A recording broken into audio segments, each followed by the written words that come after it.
Hey guys, Veralyn here, and jumping right into things, Essence magazine recently stirred up a little controversy when they had Reggie Bush on their front cover. Now, Reggie is known for two things: being a sexy football player and for dating the Armenian beauty Kim Kardashian. Not every Essence reader, though, was happy to see him there. Some people bluntly wrote in saying things like, "Stop supporting black men that don't support black women." Personally, I was shocked because that was not my reaction at all. And it got me thinking, is interracial dating still an issue for this generation? And where was the anger of some of the readers that wrote in coming from? It's rejection. I think even though it has nothing to do with you, and you could be as fabulous as you want to be and as black as you want to be, and maybe that man is still not going to be interested in you. I think when you do see that, you take it as there's a little bit of I was rejected. A black woman who could be me was rejected. President Obama's been on the cover of Essence, yes. He's multiracial, yes. So I mean, if we can give a multiracial man a cover of Essence, surely we could give a black man who's dating a girl outside of his race an Essence cover. But I've definitely been out with a boyfriend who is not white and had people, black women, look at me like, "What are you doing with that guy? Like, he's ours." And I've read a lot about it online too because I'm interested in it. Like, my intention was never to take anybody's man. I met Sean Paul and fell in love with him. It's like, I don't date him because he's black, I date him because he is who he is, and he doesn't date me because I'm white. He dates me because I am who I am. Part of it is insecurity, because why do you need to question yourself and your self-worth based on somebody else who's totally separate, you don't know, and their choice?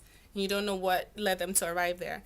But it's not random, it's not nonsensical either, because there are pressures out there. There are images out there of what is beautiful and what is coveted, what a man should covet. Black, white, purple, whatever the man should be. And that person that's usually pictured of who you should want and desire does not look like you. I can see where black women are coming from because there's a lot of debate online about, so many African American men are, in prison or, are not successful. They feel like you're taking that one successful man out of the pool takes one away from me. There are so many great black men out there, right? There are. There There are, but they're hard to find. But seriously, think about the girls that think like that. What is their responsibility? Like, let's flip it. Black women, bad attitudes. That's the stereotype, But that's right? the stereotype, yeah. Right. So, like, how can we put it on them and not put it on us? That's like, true. Who the hell wants a black woman nowadays? Bad attitude. That's true. Doesn't know how to treat her man right, always belittling him, right? Those are the stereotypes. Yeah. And maybe black men in some cases are reacting to that. I mean, if black women are upset because statistics tell them that they don't have a great deal of choice because there's a shortage of black men. If they take that information and they do something positive with it, they can probably find a white guy or an Asian guy or a Hispanic guy and, make good with the numbers. I understand trying to preserve cultural background, and I understand, trying to date somebody who's had a similar experience that you have. But the thing is you can't blame somebody else for falling in love. So, is this an issue only with black women? Sometimes if I'm with my husband and there are black guys around, like, some black guys will stare, but in a sense, like, I've actually heard guys be like, "Oh wow, she's good looking to be with that guy." Everywhere I go, I am that race mixed with white. I have been Indian and white. I am Dominican. I'm Puerto Rican. I'm Middle Eastern, every kind of Middle Eastern and white. And I had a taxi driver, this Middle Eastern man. I don't know where he was from, but my husband came out to get me out of the cab, and he said, "You're married to a black man?" You like, huh? I said, "Is that a problem?"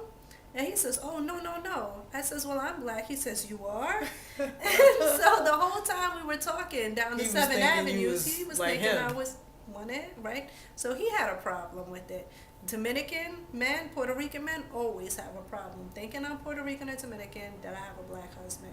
So it's not just Yeah, I a don't think black it's white just a thing. black white thing. I would date anyone, black, white, red, but my dating pool so far has only been black men. And I've always just said that's just who I attract. But am I doing something subconsciously to cause that? Maybe there's a concern because you're not sure how certain people are going to respond to you, or what kind of baggage they have, or racial baggage, because you just don't know, or you're just not comfortable with, or you didn't have exposure to. It's all exposure. I mean, the more people are exposed to more people, the more comfortable you are with people. I mean, that's what it's all about. I think interracial dating is significantly less of an issue for our generation than any generation previously in America. Which is not to say that it isn't an issue at all, but it's significantly less of an issue. I think that for me personally, it's going to come down to background, and it's going to come down. I'm a nerd, and I am interested in ideas, and I'm interested in goofy intellectual talk, and that is a racially blind thing. So who I seem to be attracted to doesn't seem to have anything to do with race. Seems to be people who I jive with intellectually. That's how I feel too. When it comes to dating, experiences definitely trump race. And hopefully, this will be a complete non issue for the next generation.